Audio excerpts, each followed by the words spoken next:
لا حول ولا قوة إلا بالله. لا حول ولا قوة إلا بالله. اللهم نعرف ومن الملائكة المقربين وافتح بين رحمتك عن سرابك يا رب. رب اشرح لنا صدرنا قال الشيخ المصلح لنا في الدعوة.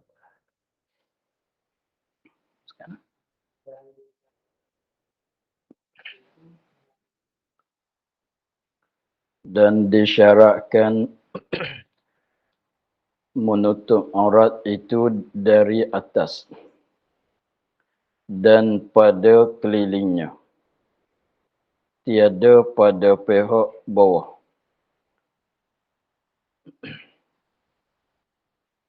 Dan disyaratkan pada menutup aurat, maknanya yang diaktibarkan pada tutup aurat yang wajib ialah daripada pihak atas dan pihak keliling. Tiada pihak bawah. Maka fahamnya jadi katanya sebelah bawah tu tidak disyarat tutup. Maka jika kelihatan daripada pihak atas pada leher baju kalau orang lelaki, atau tangannya tangan baju sebab tangan pendek, tangan baju tu pendek, batal sembahyangnya pada ketika itu, ketika dilihat, nampak. Nampak tu maknanya terbuka. Maka jika kelihatan, kelihatan tu dengan sebab terbuka lah, pihak atas. Maka jika kelihatan pada pihak atas, orang yang duduk sebelah atas tu dia nampak. Kalau dia tengok tu dia nampak sebab ada terbuka aurat. Nampak ke atas pada mana? Pada leher baju. Sini. Sini tu kalau sebelah atas tu nampak. Nampak aurat. Nampak. Kalau orang lelaki tu nampak sampai bawah pada pusat. Atau tangan baju. Atau tangannya tangan baju. Kalau leher baju ni luas. Leher baju ni luas. Artinya tangan tu tangan pendek, apabila dia akad tu terbuka. Nampak sampai ke bawah. Nak bagi nampaknya, nampak rupanya dia pakai baju tuk. Lepas tu seluar atau kain kat sebelah dalam tu dia tak pakai. Bayangkan kalau seorang lelaki tu dia pakai baju tuk Morocco. Ya. Lepas tu biasanya tangan dia tu pendek. Lepas tu tangan dia pendek lagi pulaknya luas. Lepas tu leher dia ni luas turun gini. Nampak dada lah. Lepas tu sekiranya baju terlega, maka apabila nampak sampai sebelah bawah tu, maka membatalkan sembahyang. Tapi kalau dia tak pakailah, kalau dia tak pakai kain, artinya tak pakai seluar panjang pula, tu kalau dia pakai itu tak ada masalah. Kalau baju nak jadi lega pun, sebab nampak pun nampak sekat dada saja, itu tidak ada masalah. Kalau dia pakai baju saja, baju tuk saja, yang lega, yang leher baju tu luas, tangan baju tu luas, apabila pupuk dia angin jadi nampak aurat, tengok daripada atas tu nampak aurat, maka membatalkan sembahyang.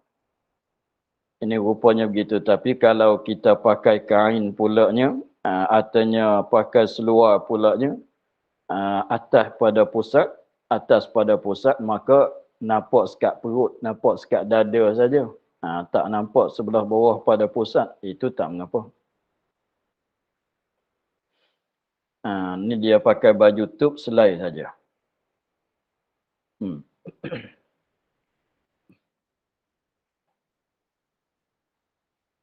Dan wajib ia kancingkan leher baju atau di sumbatnya dengan lidi atau ikat pinggangnya. Dan wajib ia seorang sekiranya kalau baju dia terlega, luas, dan wajib ia kancingkan leher baju. Sini tu kena kancing. Kancing jadi rapat di sini supaya kalau angin datang pun kalau dia tunduk tak ternampak aurat. Kalau dia kancing rapat di sini maka tak mengapalah. Kalau pakai ini masalah kalau pakai baju selai begitu. Mulai daripada atas sampai ke bawah kain dia tak pakai, seluar dalam pun dan seluar panjang pun dia tak pakai. Maka baju tu wajib dikancing hingga rapat kat leher.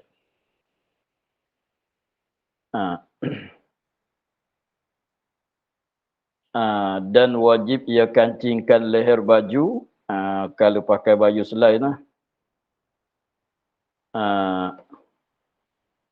Atau disumbatnya dengan lidi. Ni selit. Sumat selit. Macam kuih yang dalam bungkus. Kuih yang dia buat itu bungkus dengan daun pisang. Yang dia buat bungkusan dengan daun pisang, lepas tu dia ambil lidi kelapa, dia selit. Maknanya jenis kancing jugalah.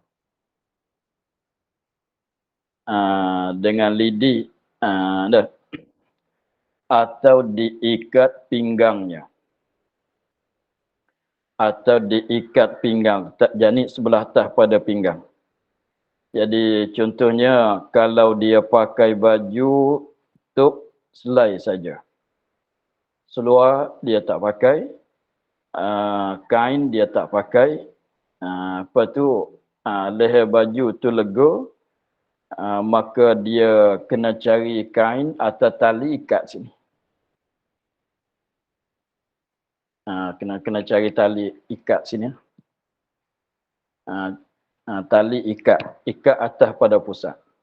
Ikat di sini. Ikat di sini maknanya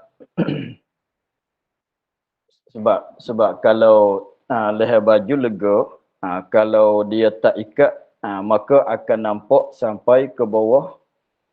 Sampai ke bawah pusat, maka kalau dia ikat dengan tali ke atau dengan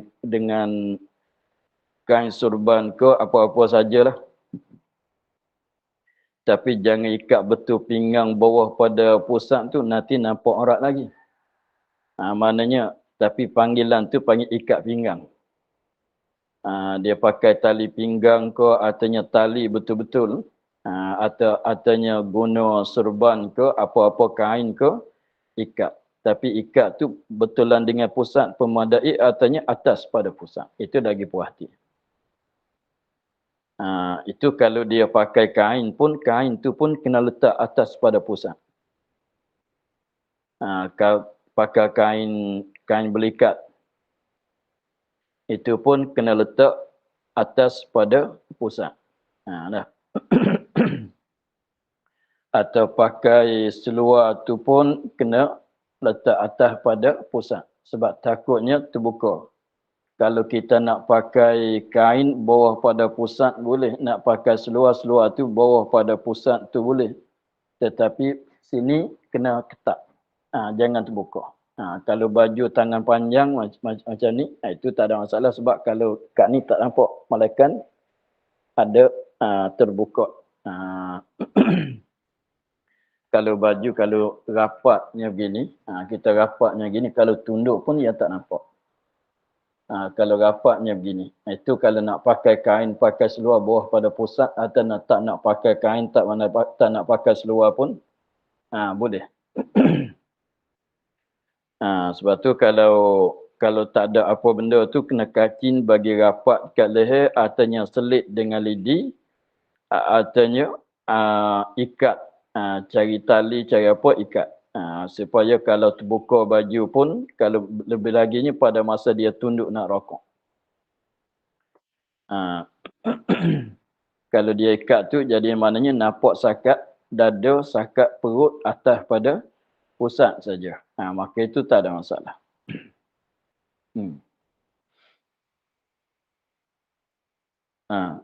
Dan aurat lelaki dan sahaya perempuan. Ni cerita aurat di dalam solat. Dan aurat lelaki dan sahaya perempuan, hamba perempuan, sahaya perempuan, hamba perempuan, dan jikalau sahaya mukatabah atau muba'adah atau mu'anak sekalipun.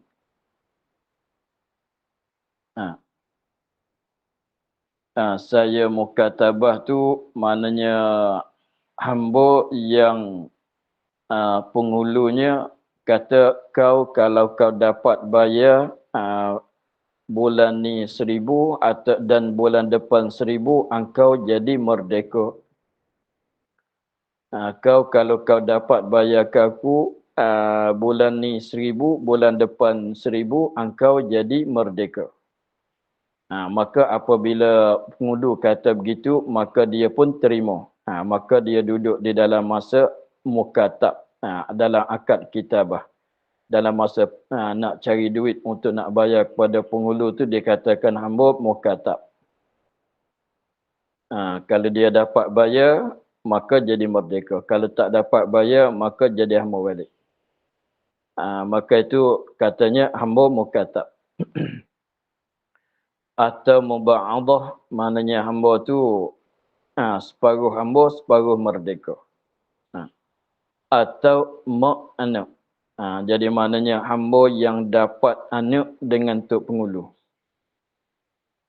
Hamba yang dapat anak dengan tok penghulu, dengan tuannya, dengan penghulu, dengan tuannya, maka itu dia katakan hamba mu'anak. Hamba makna ni dia tunggu penghulu dia mati, tuan dia mati, dia akan jadi merdeka. Anak dia nya bin kepada, bernasab bin kepada penghulu dia. Seperti kita maklum daripada anak Nabi kita nama Ibrahim, daripada hamba Nabi nama Maryah Al-Qibti.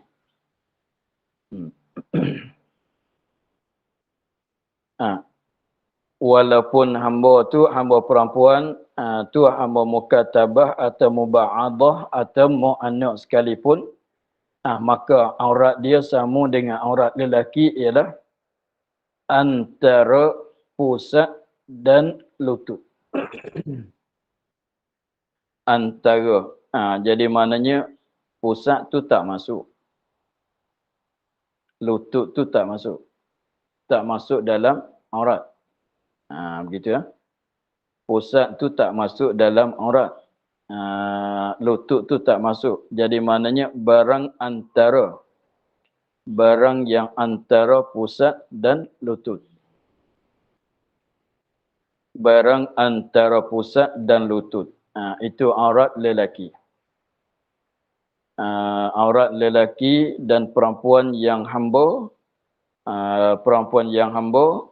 Maka aurat dianya barang antara kawasan tempat yang kawasan di antara pusat dan lutut. Maknanya bawah pada pusat, atas pada sendi lutut. Ni ada. Dan diri pusat dan lutut bukannya aurat. Bukan aurat. Pusat tu maknanya kira di pusat sekeliling sampai belakang lah. Pusat tu maknanya berbetulan dengan pusat keliling sampai ke keliling badan lah. Itu kalau berbetulan dengan pusat tu, itu bukan aurat lagi. Dan pusat dan lutut, diri pusat, kawasan pusat tu dan lutut, bukannya aurat. Sebab auratnya ialah barang yang ada di antara pusat dan lutut. Maknanya atas pada lutut, bawah pada pusat. Begitu. Kalau nak bandingnya, kita ambil wuduk, kita basuh sakat mana? Kalau tangan, sakat siku saja. Atas pada siku, bukan tempat wajib basuh. Dengan secara asal kan. Basuh sampai ke siku, sampai sendi siku saja. Itu yang katanya sampai ke siku. Tetapi apabila kita basuh, wajib kena basuh lebih atas sikit pada siku. Supaya yakin katanya yang wajib basuh tu sudah dibasuh. Kalau kat kaki, kat dua mata kaki itu saja yang wajib basuh. Yang disuruh basuh. Tetapi tak boleh kita nak ambil betul-betul sekatu sebab takut tak meratai. Maka diwajibkan lebih naik sikit daripada dua mata kaki. Begitulah. Jadi maknanya kalau kira tu pusat dan lutut bukan apa dia? Bukan dia aurat. Bukan dia aurat. Tetapi tengok. Tetapi wajib menutup satu suku daripada keduanya supaya yakin menutup aurat. Tetapi cara kita tutup tu wajib menutup satu suku, satu bahagian. Jadi maknanya kalau lutut sebelah atas, separuh lutut sebelah atas. Kalau lutut tu mana separuh lutut sebelah atas, kita kira tempat lipatan lutut, sendi lutut tu lah. Separuh lutut sebelah atas, separuh pusat sebelah bawah. Begitu ya. Tetapi wajib menutup satu suku. Satu suku ini sebahagian daripada keduanya pusat dan lutut. Jadi maknanya separuh lutut sebelah atas. Separuh pusat sebelah bawah. Wajib ditutup. Wajib kena tutup juga. Padahalnya bukan aurat. Padahalnya bukan aurat. Tapi wajib kena tutup juga supaya yakin menutup aurat. Kita kena ambil lebih. Kita kena ambil lebih supaya yakin kata kawasan aurat tu ditutup. Macam kita basuh tangan pada ketika ambil wuduk tu lah. Kalau kira yang disuruh kita basuhnya sampai ke siku saja. Sampai ke siku. Kalau muka, kawasan muka saja. Tetapi apabila sebelah atas pada muka, kena masuk juga kawasan rambut sikit. Supaya yakin kata kawasan muka dah dibasuh. Tapi kalau kira tu terlajak masuk dalam kawasan muka, dalam kawasan kepala tu, kepala bukan dia muka. Tapi kena lampau sikit. Melampau sikit masuk supaya yakin katanya kawasan muka dibasuh. Maka di sini pun begitu. Kalau tanya pasal maknanya sebahagian mana separuh lutut sebelah atas aurat ke tidak? Bukan. Mana lutut bukan aurat. Pasal tutup wajib ke tidak, itu lain dulu. Jangan kita keliru tu. Maknanya nak cerita katanya bukan aurat. Diri pusat, diri lutut bukan aurat. Macam kita ambil wuduk lah. Basuh tangan sampai siku. Sampai tengah siku tu. Sampai siku. Atas pada siku, tak wajib basuh dengan secara asal lah. Begitu. Jadi diri pusat tempat betulan dengan pusat tu bukan aurat. Diri lutut pun mulai pada lutut sampai ke bawah. Bukan mulai daripada betis. Bukan. Mulai di lutut tu bukan aurat. Tapi ketika tutup, mesti kena tutup sebahagian lutut. Padahalnya bukan aurat lah tu. Cara tutup, tempat wajib tutup, kita kena bagi dua. Kalau tanya di mana aurat lelaki, maknanya bawah pada pusat, atas pada lutut. Antara pusat, barang yang antara pusat dan lutut. Maknanya bukan pusat, bukan lutut lah. Hanya di antara. Macam katanya, barang antara langit dan bumi. Bumi tak masuk, langit tak masuk. Begitu. Barang yang ada di antara langit dan bumi. Bumi tak masuk dah. Langit tak masuk dah. Jadi mana pusat dengan lutut tak masuk dalam aurat. Bukan aurat. Gitu. Tetapi cara menutup, apabila tilik kepada tutupnya sebahagian pusat, maknanya separuh pusat sebelah bawah. Sebahagian lutut maknanya separuh lutut sebelah atas. Wajib ditutup. Untuk nak ambil yakin katanya kawasan aurat tu ditutup. Mesti kita kena ambil lebih. Jadi maknanya sebab tu setengah orang tu apabila dia pakai seluar, dia pakai kain, dia letak atas betul-betul pada pusat. Maknanya sebelah atas pada pusat. Bukan berbetulan dengan pusat. Sebab takut ketika rokok, ketika sujud tu takut kain tu jadi turun. Atau seluar tu jadi turun. Lepas tu apabila sebelah bawah tu dia labuh sampai ke bawah. Sebab kalau pakai seluar, pakai kain betul dengan separuh lutut, dah tutup aurat pada masa berdiri, tak ada masalah. Pada masalah berdiri itu kalau tak ada angin. Kalau ada angin, puput, naik sikit, batal.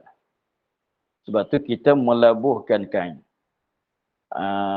Sebab kalau pakai kain ni, kain ke seluar ke masalah, kalau kita berdiri, dia sakat lutut. Sahlah ketika tu. Tetapi kena fikir masalah ketika kita rokok, kita sujud. Kita rokok, kita sujud, takutnya terbuka pada masa tu. Biasanya kalau seluar yang datang daripada Eropah, seluar jin apanya, tu kalau kita pakai tu biasa dia tak naik tu, tak naik atas pada pusat. Lepas tu jenis seluar tak pakai getah. Jenis seluar yang tak pakai getah tu apabila rokok, dia terbuka kat belakang. Apabila dia sujud, dia terbuka kat belakang. Lepas tu baju tu pun tak labuh. Maka itu kena jagalah.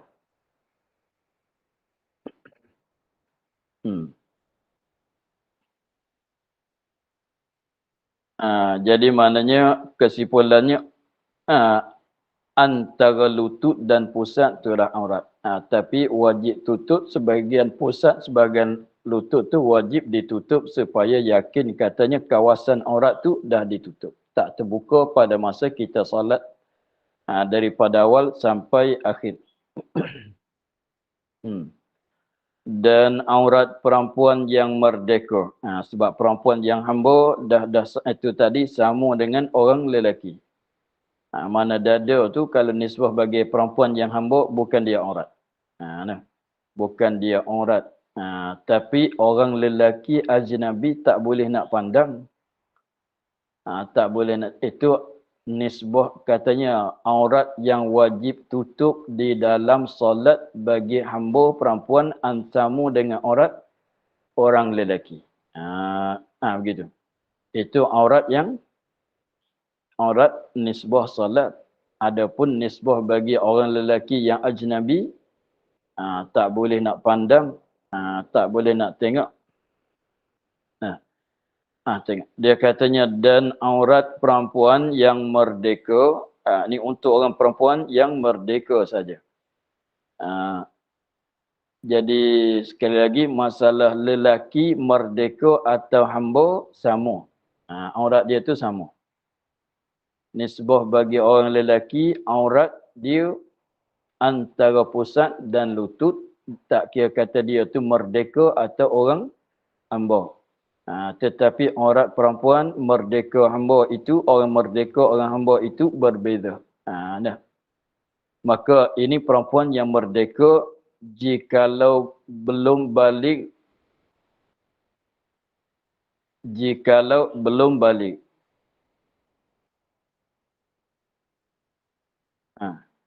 Jikalau belum balik sekalipun naknya gitu.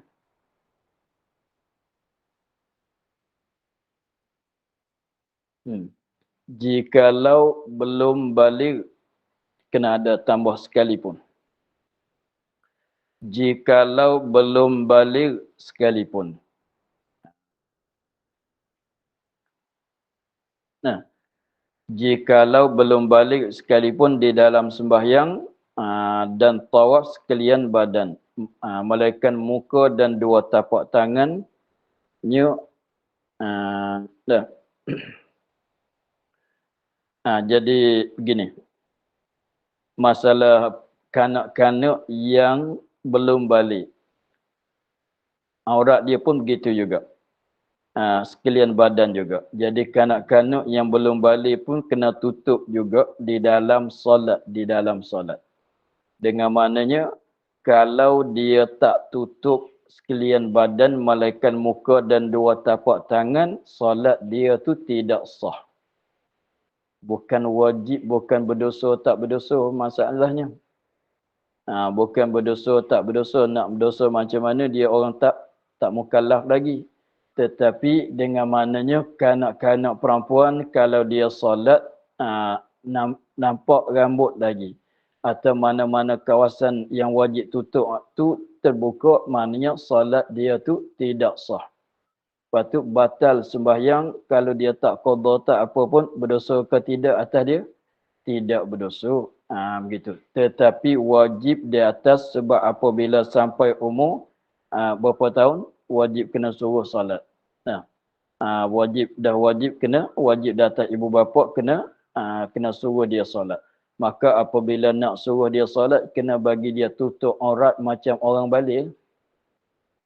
Sebab nak suruh dia solat dengan secara sempurna. Kalau orang balik lepas daripada tututan wajib.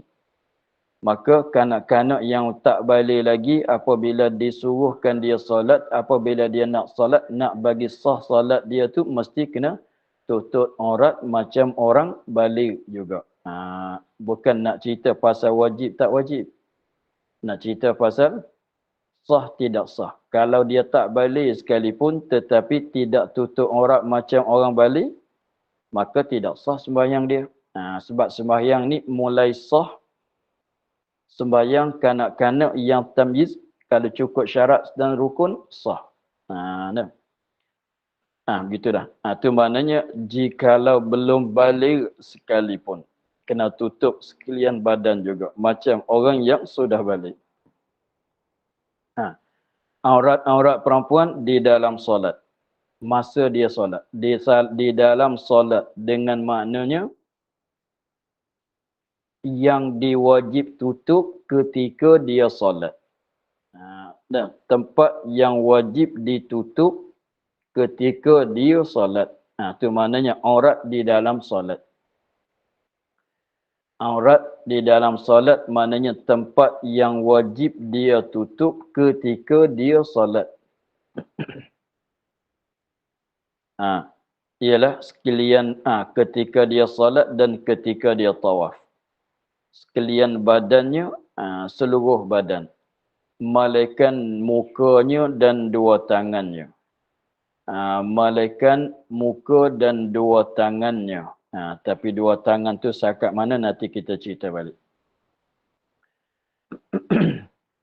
Dua tangan bukan dua lengan. Dua tangan. Jadi maksudnya nak bagi faham katanya di dalam solat tu maknanya yang wajib dia tutup daripada badannya ketika dia solat ialah lain daripada muka dan dua tapak tangan. Lain daripada muka dan dua tapak tangan. Itu wajib ditutup. Itu wajib ditutup. Dengan maknanya kalau terbuka lain daripada muka dan dua tapak tangan, maka batal solatnya. Begitu maknanya begitu.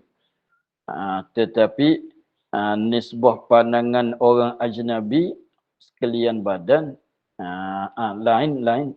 Ni kita kira katanya aurat yang wajib ditutup di dalam dia solat. Maknanya tempat yang wajib dia tutup ketika dia solat jangan terbuka. Kalau terbuka batal wudu, batal solat.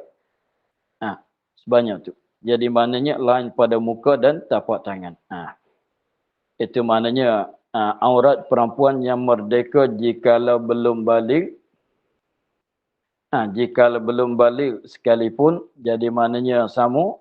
Belum balik, tak belum balik pun. Dah balik ke belum balik pun.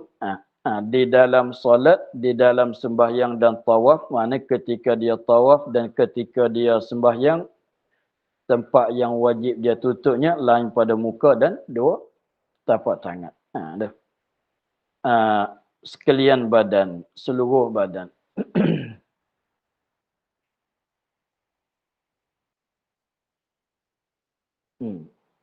Melainkan mukanya dan dua tangannya. Melainkan mukanya dan dua tangannya. Dua tangan ini dua tapak tangan. Dua tangan yakni dua tapak tangan. Dua tangan, dua tapak tangan. Gitu.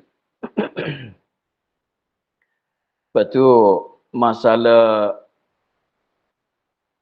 jadi maknanya muka, kawasan muka tak wajib tutup. Tak wajib, bukan aurat dalam solat. Kawasan muka bukan dia aurat di dalam solat. Tetapi apabila dia tutup, jangan betul-betul sepadan muka dengan kepala, dengan telinga tu. Sebab dia kena kira macam tadi juga. Macam aurat lelaki. Maknanya kena masuk juga kawasan lutut. Kalau basuh muka, kena masuk juga kawasan kepala kalau sebelah atas.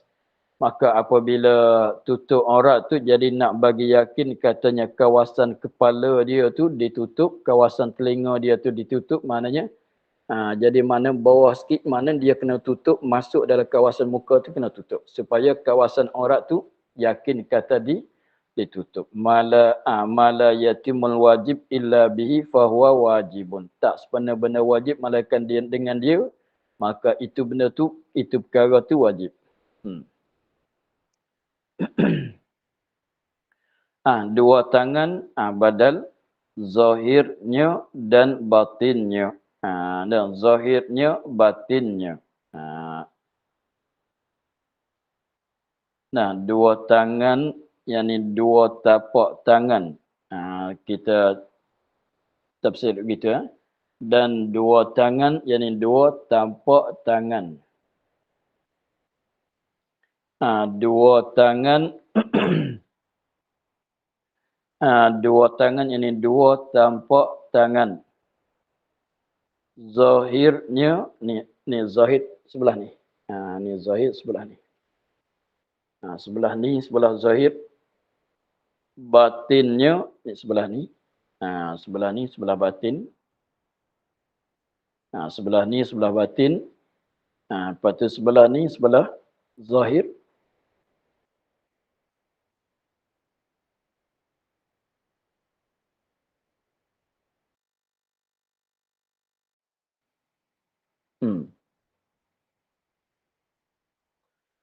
Zahir dan batin. Jadi dua tapak tangan tu zahir dan batin. Bahasa Melayu kalau zahir ni panggil apa? Sebelah mana? Sebelah luar ke panggil sebelah atas? Ni.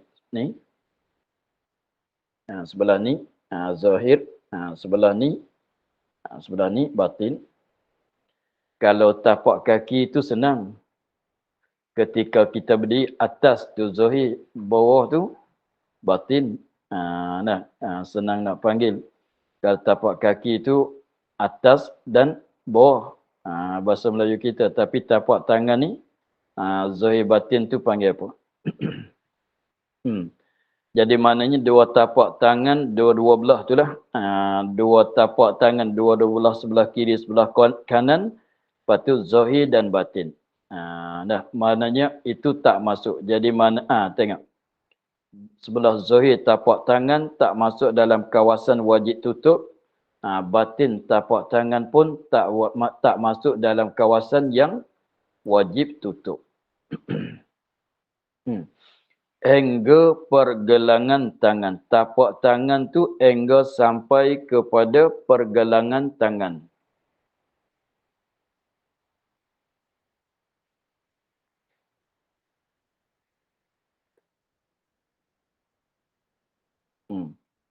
Angle pergelangan tangan. Angle pergelangan sinilah. Tepat sendi di sini. Jadi kalau kiranya sampai di sini saja wajib tutup. Itu tepat yang wajib tutup. Tetapi tak sepenuh melainkan kena lebih sikit. Tidak sepenuh melainkan kena lebih. Untuk nak dapat yakin katanya kawasan wajib tutup dah ditutup. Tak dapat tidak kena lebihkan. Lebihkan sedikit. Apa tu? Tengok. Maka tiadalah dengan sebab dia katanya malaikat mukanya dan dua tangan, yakni dua tapak tangan zahir dan batin hingga sampai pergelangan, maka tiadalah keduanya muka dan dua tapak tangan hingga sampai pergelangan tu.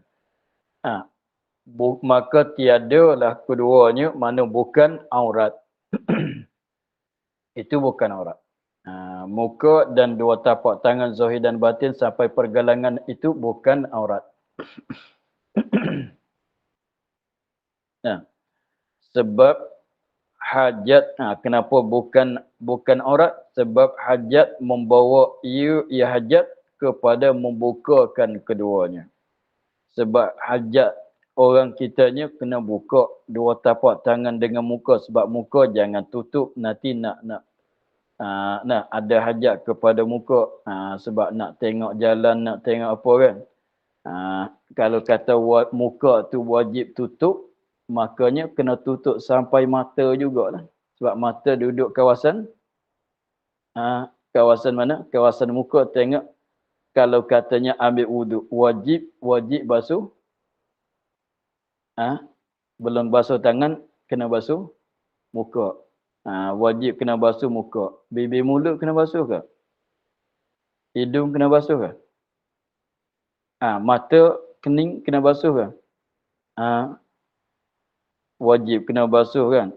Tapi jangan katanya wajib kena basuh muka, hidung tak wajib basuh sebab bukan muka. Bukannya begitu. Bukannya begitu. Jadi katanya kena basuh muka, jadi yang kawasan ada dalam kawasan anggota yang ada di dalam kawasan muka tu wajib dibasuhlah kalau basuh wuduk. Wajib dibasuhlah. Kalau gitu hidung, bibir, mulut, apanya mata, keluput mata apa semua wajib dibasuh ketika ambil wuduk. Lepas tu kalau kita katanya muka wajib tutup juga di dalam solat bagi orang perempuan. Hidung kena tutup. Kena pakai niqab. Lepas tu niqab tu kawasan kat celah ni tak boleh pula. Sebab jadi kalau katanya kena tutup kawasan muka, jadi kena tutup muka, tak boleh. Kalau pakai niqab pun rasanya tak memadai lagi. Kalau pakai niqab tu pun tidak memadaikan lagi.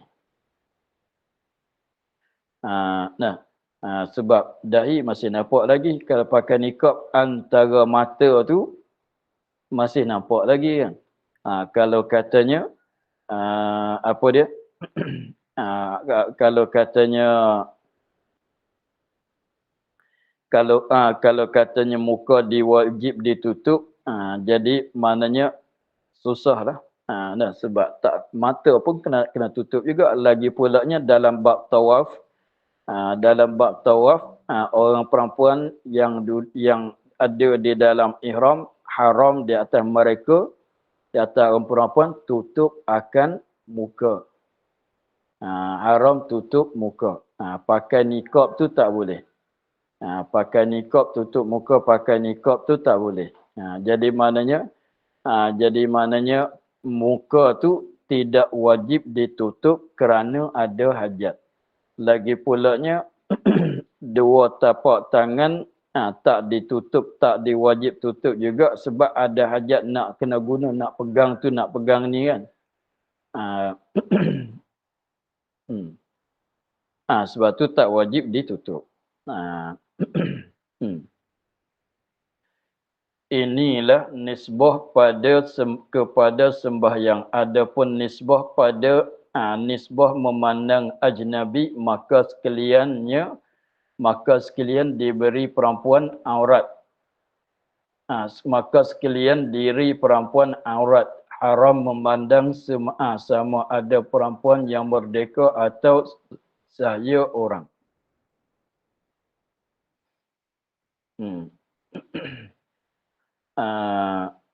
Dia katanya ini nisbah kepada sembahyang. Yang katanya wajib tutup ialah lain daripada muka dan dua tapak tangan. Itu katanya wajib tutup untuk nak sahkan solat. Yang tadi tu cakap gitu tu maknanya yang wajib tutup untuk nak bagi sah solat. Bukan nak mengelak daripada orang memandang. Bukan nak mengelak daripada orang memandang. Gitu. Untuk nak sahkan salat saja, yang wajib tutup tu lain pada muka dan dua tapak tangan. Dan nisbah kepada sembahyang, inilah yang katanya aurat dia tu sekalian badan, melainkan muka dan dua tapak tangan. Nisbah kepada sembahyang, itu tilik kepada nak bagi sah salat. Tilik kepada nisbah kepada sembahyang itu tilik kepada nak bagi sah salat orang perempuan yang merdeka kena tutup sebanyak tu. Nah, adapun nisbah pada memandang orang ajnabi maknanya bukan mahram. Ajnabi maknanya bukan mahram dia. Bukan mahram dia, bukan suaminya. Orang ajnabi bukan mahramnya, bukan suaminya. Maka sekalian diri, sekalian badan, seluruh badan. Maka sekalian diri perempuan, mana seluruh badan perempuan aurat. Walaupun muka, walaupun dua tapak tangan sekalipun adalah aurat, haram memandang. Haram bagi orang lelaki yang mahram, yang ajnabi memandang. Walaupun dia tak wajib tutup sekalipun. Walaupun contohnya muka tak wajib tutup dalam solat kan. Tapi orang ajnabi nak pandang tu haram. Nisbah pandangan tengok oleh orang lelaki kepada perempuan tu seluruh badan tak boleh nak tengok. Kalau ajnabi lah. Seluruh badan tak boleh nak tengok. Bukan sekadar tu saja. Sama ada perempuan yang merdeka atau saya orang. Kalau perempuan yang saya orang, hamba orang tu, aurat dia macam lelaki, maknanya dada dia kalau tak tutup pun dah sah solat dia. Tak pakai tudung pun dah sah solat dia. Tetapi orang ajnabi kalau tengok, kalau memandang, maka haram juga. Begitulah. Jadi maknanya masalah wajib tutup dalam bab solat tu lain, masalah memandang orang ajnabi tu lain cerita pula. Habis. Kemudian katanya dan adapun aurat khunsa muskil. Kita akhir di situ. Wallahu a'lam. Alhamdulillah. Bismillahirrahmanirrahim. Bismillahirrahmanirrahim. Alhamdulillah. Wassalatu wassalamu ala asyrafil anbiya'i wa ala alihi wa sahbihi. Allahumma aftah alaina futuhan arifin min kulli bayn kal bajal amalan wa lisatan li wajhikal karim. Allahumma astaghfir kama farana wasnahu salam wa raddad alaina wa aftah subhana rabbika rabbil izzati wassalamu ala mursalin walhamdulillah. Terima kasih Baba. Assalamualaikum. Assalamualaikum. Yes. kasih Baba. Assalamualaikum. Assalamualaikum. Terima kasih Baba. Assalamualaikum. Waalaikumsalam. Kasih Terima Baba. kasih Baba. Assalamualaikum. Terima kasih Baba. Assalamualaikum warahmatullahi wabarakatuh. Waalaikumsalam warahmatullahi wabarakatuh.